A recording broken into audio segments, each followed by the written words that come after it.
wabarakatuh. Yang saya hormati Bapak Wakil Presiden, Bapak-Ibu sekalian yang saya hormati.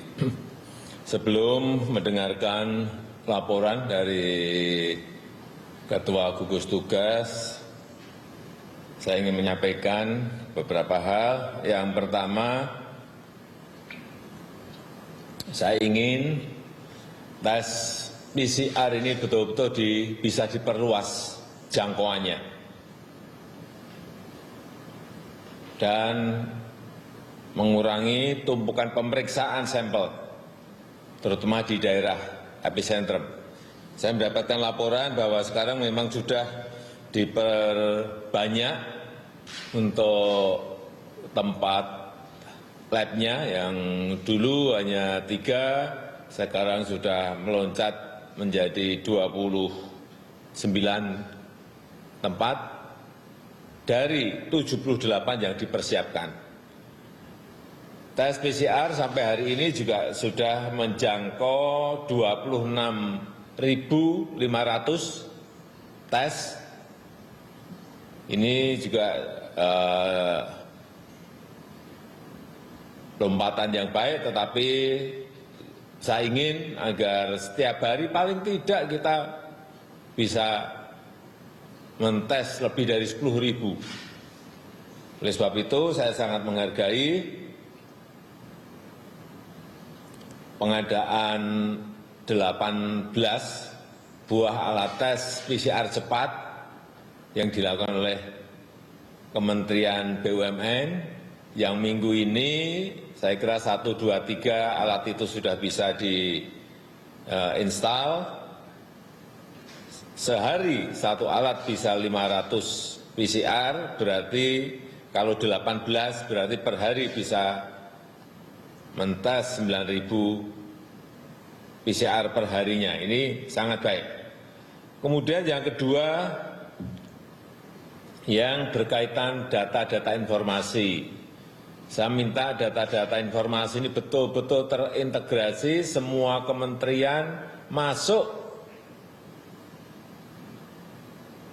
ke gugus tugas sehingga informasi itu semuanya ada.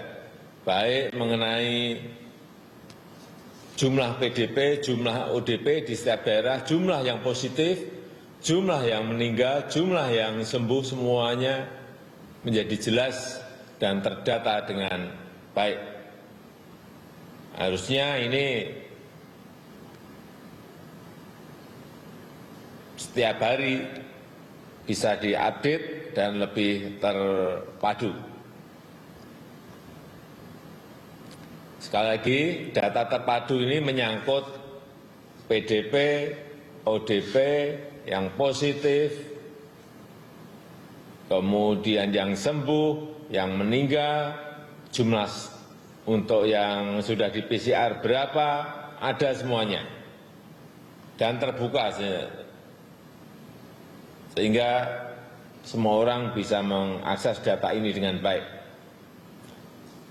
Yang ketiga, perlu saya ingatkan lagi untuk mungkin ini Pak Menteri Dalam Negeri, agar menjaga gubernur, bupati, wali kota diingatkan untuk menjaga ketersediaan bahan-bahan pokok,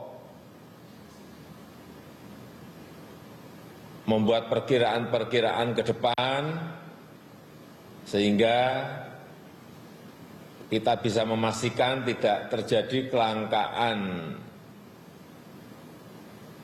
bahan pokok dan harga yang masih terjangkau. Dan juga ini peringatan dari FAO agar betul-betul kita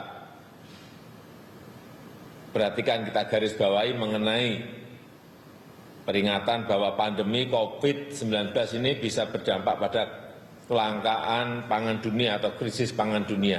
Ini betul-betul harus kita pastikan. Mungkin panen yang ini baik, tetapi panen nanti yang pada penanaman yang ke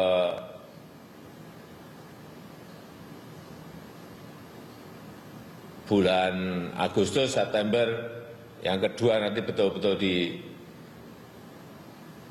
lihat secara detail sehingga tidak mengganggu produksi, rantai pasok maupun distribusi dari bahan-bahan pangan yang ada.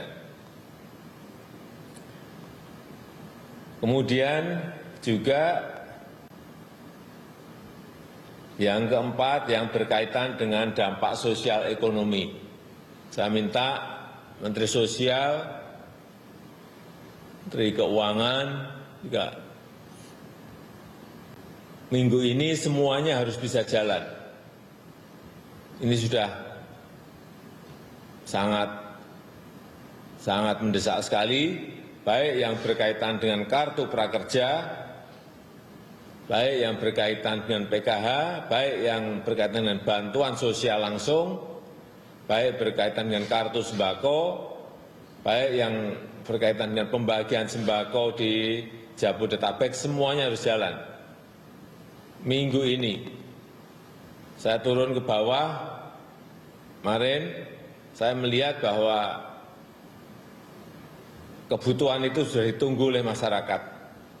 Jangan nanti di bawah melihat bahwa kita ini hanya omong saja, tapi barangnya tidak sampai ke rakyat, ke masyarakat. Yang terakhir, tolong diingatkan bahwa gotong royong, partisipasi, saling membantu, itu bisa ditumbuhkan dari bawah. Ini penting sekali. Saya sangat senang sekali kemarin melihat misalnya di Cimahi, kerukunan antar tetangga sangat baik, jadi yang positif diisolasi, tetapi tetangganya membantu. Hal-hal seperti ini, kegotong royongan seperti ini yang harus kita terus kita gaungkan sehingga benar-benar kalau ada isolasi mandiri, kalau ada pasien positif yang ada di sebuah kampung betul-betul bukan malah dikucilkan, tetapi kanan kirinya bisa tolong-menolong. Kemudian hal-hal teknis mungkin ini yang juga perlu terus disampaikan mengenai pemakaian masker, kemudian jaga jarak kepada daerah, juga isolasi parsial, saya kira penting sekali terus disampaikan sehingga mereka tahu betul yang namanya jaga jarak itu apa, yang namanya isolasi parsial itu apa. Dan ini akan bisa mencegah tersebarnya corona ini lebih meluas. Kemudian mengenai manajemen penanganan pasien, ini saya minta juga ke Menteri Kesehatan agar betul-betul diatur, jangan semuanya masuk ke rumah sakit yang ada, tetapi tentu saja yang ringan, yang sedang akan lebih baik kalau dibawa ke Wisma Atlet. Ini ya, semua rumah sakit harus tahu. Kemudian yang perlu penanganan intensif bisa dibawa ke rumah sakit yang ada, dan kalau yang tidak perlu penanganan intensif bisa dirawat di rumah dengan isolasi mandiri. Saya juga sangat menghargai ini yang belum banyak diungkap, bahwa kita memiliki rumah sakit tanpa dinding, telemedicine. Ini akan sangat bagus kalau ini bisa disampaikan. Ini saya kira bedanya kita dengan negara lain.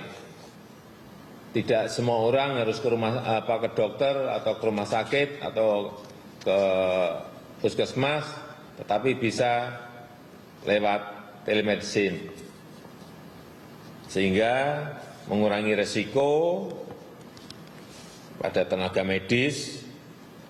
Saya mendapatkan laporan bahwa sekarang beberapa perusahaan aplikasi teknologi sudah masuk dan bekerja sama dengan Kementerian Kesehatan. Dari yang sebelumnya hanya 4 juta, sekarang sudah mencapai lebih dari 15 juta orang menggunakan aplikasi ini. Ini sangat bagus. Kemudian tolong dicek hal-hal yang berkaitan dengan ventilator, dengan APD, jangan sampai ada yang masih mengeluh kekurangan ini, agar suplainya betul-betul dilihat sehingga tidak ada keluhan di bawah. Saya rasa itu yang bisa saya sampaikan sebagai pengantar. Terima kasih.